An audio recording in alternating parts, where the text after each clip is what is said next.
Everybody is looking for a safe commute home, but sometimes the journey can turn into a nightmare.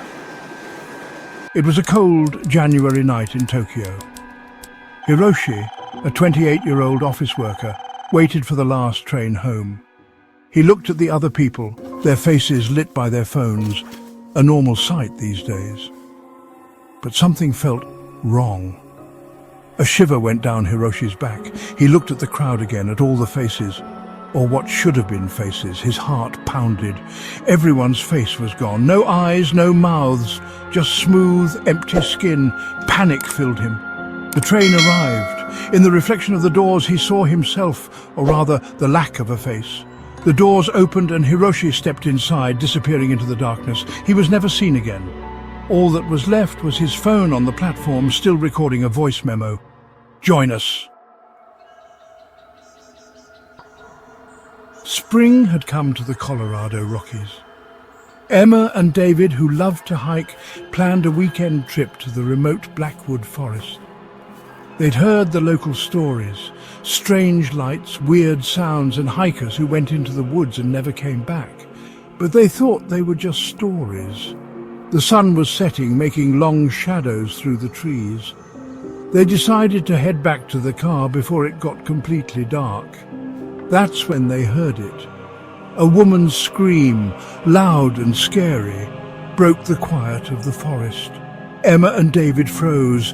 Then it happened again. Closer this time, but it wasn't a woman's scream, it was David's. Terrified, they ran through the dark woods. Just as they were losing hope, they saw a faint light. Headlights. As they got closer, their hope vanished. It was an abandoned car, its engine running, its headlights shining on a small clearing, and coming from the trunk, the same terrifying scream. David's voice twisted into a horrible wail. Emma woke up on the forest floor, alone. David was gone. Search parties looked for weeks, but he was never found. Chapter 3. The Stranger in the Selfie. In June, Sophie, a travel vlogger, was in Edinburgh, Scotland.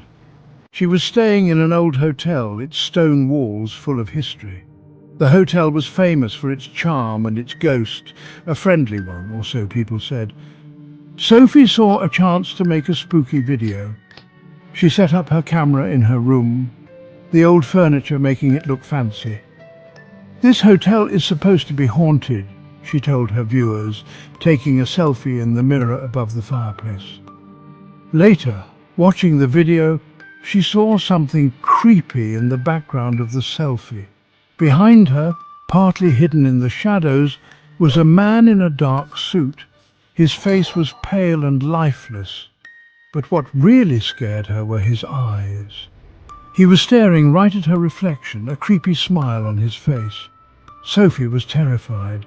She turned around, but the room was empty. Shaken, Sophie posted the selfie online, asking if anyone else saw anything strange. It quickly went viral.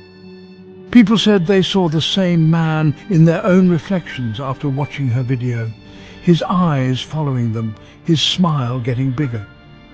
The police told Sophie to take down the photo, but it was too late. It was already all over the internet, scaring anyone who saw it. Chapter 4. The Disappearing Highway. The hot Texas sun beat down on the Thompson family's minivan. Inside, John, Mary and their two kids, Emily and Ethan, were driving home from a road trip. John wanted to avoid traffic, so he took a shortcut. He looked at his GPS. "It's a bit out of the way," the GPS said, "but it should save us some time." John turned off the main road onto a smaller highway. As they drove, it got more and more deserted. Night came, and they felt uneasy.